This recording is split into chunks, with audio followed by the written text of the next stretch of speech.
উঠি থকা নাই নেকি 26ত কাউন্সিলত APHLCৰ চৰকাৰ হ'ব নহয় আৰে ইমান লাহেকে কৈছে হ'ব নাই আৰু বনাবৰ কাৰণে আমাৰ কাঠাৰ চাহাবক বনাবৰ কাৰণে অখিলদা আৰু মই আপোনালোকৰ ওচৰলৈ আহিছোঁ 26ত কাউন্সিল হ'ব আমাৰ APHLC যি কাৰ্বি মানুহৰ কথা ক'ব যি কাৰ্বি মানুহৰ শিক্ষাৰ কথা ক'ব চাকৰিৰ কথা ক'ব পিজিয়া বেলেগ মানুহ আনি ভৰাই দিছে এইবোৰক উৎখাত কৰা এভিকশ্যন কৰাৰ কথা ক'ব তেনেকুৱা এখন চৰকাৰ হ'ব এইখন কাঠাৰ ডাঙৰীয়াৰ নেতৃত্বত চৰকাৰ হ'ব এইটো গেৰাণ্টি খালি সকলোৱে আমাৰ কাঠাৰ দাই কোৱা কথাটো মনত ৰাখিব দুটুকুৰা গাহৰি মাংস এক গিলাচ মদ আৰু 100-200 ইয়াৰ পৰা দলিয়াই দিব লাগিব আজি ফাউণ্ডেশ্যন ডেট আমাৰ উপস্থিত থকা আমাৰ APHLCৰ সন্মানীয় সভাপতি JI কাঠাৰ ডাঙৰীয়া জেনেৰেল সেক্ৰেটাৰী শিকাৰী ৰংঘৰ ডাঙৰীয়া চেন্ট্ৰেল কমিটিৰ সন্মানীয় নেতাসকল লিডাৰসকল আমাৰ সকলোৰে মৰমৰ নেতা আমাৰ শিৱসাগৰ MLA অখিল গগৈ ডাঙৰীয়া ৰাজু দেউৰী ডাঙৰীয়া বহুত বৰ ধুনীয়াকৈ কথা ক'লে সাৱলীল কথা ক'লে মানুহৰ মনৰ কথা কৈছে মই আপোনালোক সকলোকে আজি এই ফাউণ্ডেশ্যন ডেৰ এই স্পেচিয়েল মমেণ্টত এই হিষ্টৰিকেল মমেণ্টত সকলোকে মই শ্ৰদ্ধা জনাইছোঁ ৰেছপেক্ট জনাইছোঁ আৰু আশা ৰাখিছোঁ এই যি পলিটিকেল পাৰ্টি ইণ্ডিজিনিয়াছ মানুহৰ পলিটিকেল পাৰ্টি আমাৰ চন আফটাৰ চন ভূমিপুত্ৰসকলক লিডাৰশ্বিপ দিয়া নেতৃত্ব দিয়া এই পলিটিকেল পাৰ্টিটোৰ যোগেদি আমি আহি থাকিব লগা দিনত আমি সকলোৱে একেলগে অসমৰ ইণ্ডিজিনিয়াছ মানুহৰ ভূমিপুত্ৰসকলৰ তেওঁলোকৰ পলিটিকেল ৰাইট তেওঁলোকৰ আন যিবোৰ ৰাইট আছে লেণ্ড ৰাইটেই হওক সেইবোৰ আমি সকলোৱে আজৰি আনিবৰ কাৰণে আমি সকলোৱে সক্ষম হ'ব পাৰিম আপোনালোকে সকলোৱে জানে যে অসমৰ মুখ্যমন্ত্ৰীৰ দুখন ATM কাৰ্ড আছে এখন ক'ত আছে এখন কাৰ্বি আংলঙত আৰু এখন ATM কাৰ্ড আছে ডিমা হাছাও আৰু এখন নতুনকৈ হৈছে আমাৰ তিনিচুকীয়াৰ মাৰ্ঘেৰিটা চাৰিওফালে কয়লা খানি ৰাখে কয়লা খানি অহা যোৱা কৰে গাড়ীৰে ৰাস্তাৰে গোটেই ট্ৰাক আহে 3 নম্বৰখন এতিয়া তিনিচুকীয়া হৈছে মাৰ্ঘেৰিটা এই 1 নম্বৰ ATM কাৰ্ড যেতিয়া বন্ধ হৈ যাব হিমন্ত বিশ্ব শৰ্মাৰ একদম অৱস্থা নাইকিয়া হৈ যাব এতিয়া জাপানলৈ যাওঁতে কোন লৈ গৈছে দেখিছে নাই CMA জাপানত কাক লৈ গৈছে আমাৰ ৰাজু দেউৰীয়ে কৈছে বাই বাই বিজেপি চৰকাৰৰ বাই বাই তুলিৰাম ৰঙানো হ'ব লাগিব বাই বাই তুলিৰাম ৰঙা হ'লে আমাৰ ইয়াত যিসকল আমাৰ টিচাৰে আজিলৈকে দৰমহা পোৱা নাই দৰমহা পাব দৰমহা দিয়াৰ দায়িত্ব APHLCৰ থাকিব যিবোৰ মানুহৰ আজিও ঘৰ হোৱা নাই যিসকলে মাটিৰ ঘৰত থাকিব লগা হৈছে যাৰ লিভিং ষ্টেণ্ডাৰ্ড আজিলৈকে উন্নত কৰিব পৰা নাই জীৱন ধাৰণৰ মানদণ্ড অতদিনে স্বাধীনতাৰ ৭৫ বছৰেও যিসকলে উন্নত কৰিব পৰা নাই আমাৰ ভূমিপুত্ৰসকলৰ সেই ভূমিপুত্ৰ কাৰ্বিসকলৰ ইয়াত থকা খিলঞ্জীয়া মানুহৰ আদিবাসীসকলৰ সকলোৰে জীৱন ধাৰণৰ মানদণ্ড উন্নত কৰাৰ দায়িত্ব APHLC থাকিব আমাৰ থাকিব আমাৰ সকলোৰে থাকিব আমি কাঠাৰ চাহাবে বেলেগৰ লগত কম্প্ৰমাইজ নকৰাকে বেলেগৰ লগত ইয়েছ বছ নকৰি মেৰুদণ্ড পোনাই আছে নিজৰ পেট বন খুন কৰি চকুত হৈ কথা কৈ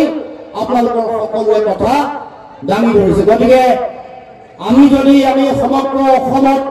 আমাৰ ইণ্ডিজিনিয়াছ মানুহ খিলঞ্জীয়া মানুহ থলগিৰি ভূমিপুত্ৰ মানুহৰ অধিকাৰ যদি সুৰক্ষিত কৰিব লাগে তেতিয়াহ'লে এনেকুৱাকে নন কম্প্ৰমাইজিং মুডত থকা আমাৰ নিজৰ দল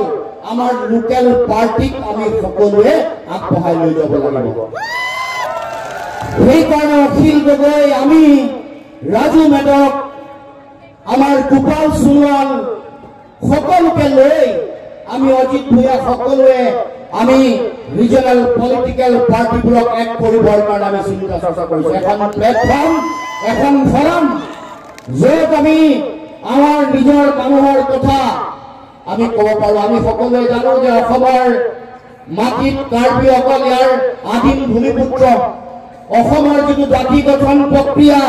এই জাতি গঠন প্ৰক্ৰিয়াত কাৰ্বিসকলৰ পৰাই তেওঁলোকৰ এই ভূমিপুত্ৰসকলৰ তেওঁলোকৰ পৰাই আমাৰ জাতি গঠন প্ৰক্ৰিয়া আৰম্ভ হৈছিল গতিকে জাতি গঠন প্ৰক্ৰিয়াৰ আৰম্ভণিৰে পৰা জাতিটোৰ লগত সংপৃক্ত হৈ থকা কাৰ্বিসকলৰ কিন্তু আজিলৈকে তেওঁলোকৰ সমস্যা আজিলৈকে সমাধান কৰিব পৰা নাই গতিকে আমি সেই যিটো সমস্যা এই যিটো অতদিনে আমাক যিটো এক্সপ্লইটেশ্যন কৰিছে যেনেকে শোষণ কৰিছে নিষ্পেষণ কৰিছে আমাক ধনী হ'বলৈ দিয়া নাই আমাক চাকৰি দিয়া নাই পাবলগীয়া চাকৰি পোৱা নাই সেইবোৰ নাইকিয়া কৰিব লাগিব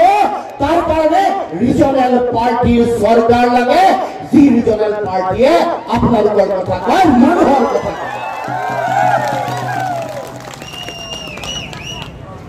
এতিয়া আমি অলপ দিনৰ আগত প্ৰটেষ্ট কৰিলো কয়লা কেনেকে খানি আছে কয়লা দান আৰু কি আছিল নাম পাহৰি গৈছে দিলাই কয়লা দানৰ কয়লা খানে আৰু হুজাই যিসুবাই হুজাই কোট ষ্টক কৰে কালিও বোলে তাত উঠাইছে যিদিনাখন জিডিপিয়ে ঘোষণা কৰিছে ৰেড হোল মাইনিং বন্ধ সেইদিনাখন লোড হৈছে তাৰ ভিডিঅ' আহি গৈছে সব জেগায় জেগায় এনেকে কয়লা খানে আৰু এইবোৰ সব আমাৰ মামাৰ মানে হিৰতি গায় ৰাইজ এই মাটি মোৰ মাটি আমাৰ উপৰি পুৰুষেদি যোৱা মাটি আমাৰ ফ'ৰ ফাদাৰ যিসকল আছে তেওঁলোকে দি থৈ যোৱা মাটি এই মাটি মোৰ হৈ থাকিব লাগিব এই মাটিত মোৰ অধিকাৰ লাগিব এই অধিকাৰ বেলেগক ল'বলৈ আমি কেতিয়াও দিব নালাগিব মাটিৰ তলত থকা যিবোৰ সম্পদ কয়লা হওক কাৰ্বি আংলঙত শিল আৰু বালিৰো সিন্ডিকেট চলে হয়নে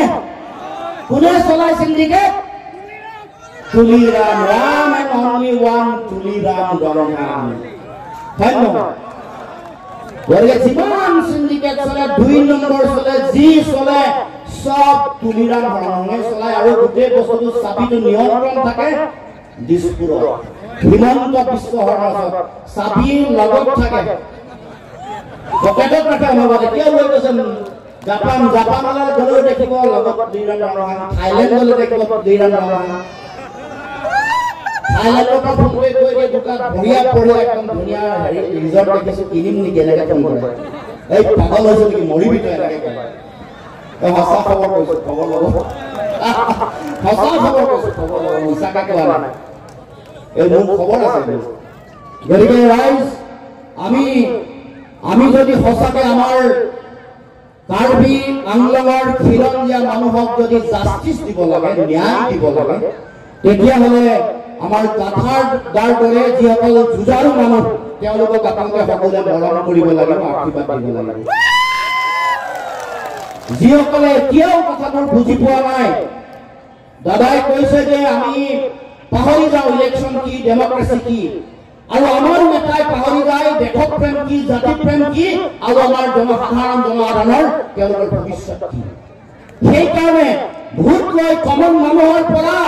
আৰু তেওঁলোকে নিজৰ জীৱন গঢ়ে সেইকাৰণে ডাঙৰ ৱালৰ ঘৰ হয় ওখ অট্টালিকা হয় গুৱাহাটীত 6-7 জেগাত মাটি হয় 6-7 জেগাত ঘৰ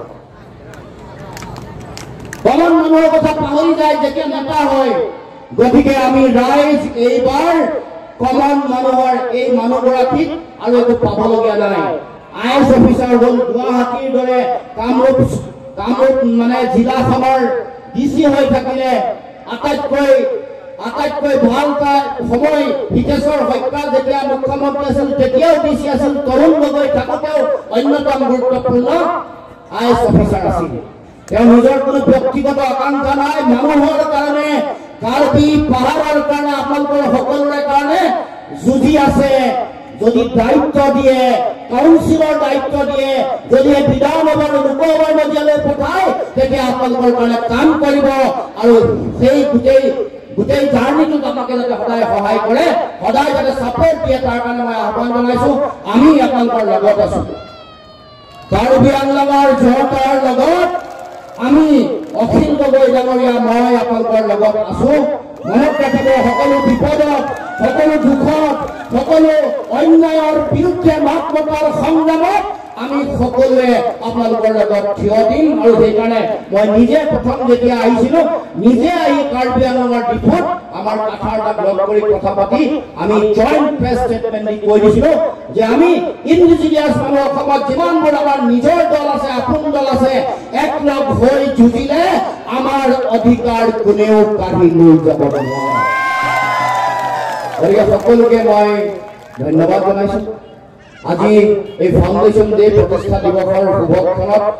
যিসকল মানুহৰ প্ৰচেষ্টা যিসকলে ইনিচিয়েটিভ লোৱাৰ কাৰণে আজি অল পাৰ্টি হিলছ লিডাৰ্ছ কনফাৰেন্সে আজি এই স্থিতি বা এই পৰিৱেশলৈকে আহিলে সকলোকে মই শ্ৰদ্ধা জনাই সকলোকে ৰেছপেক্ট জনাই মই মোৰ বক্তব্য সামৰণি মাৰিছো ধন্যবাদ জয় অসম।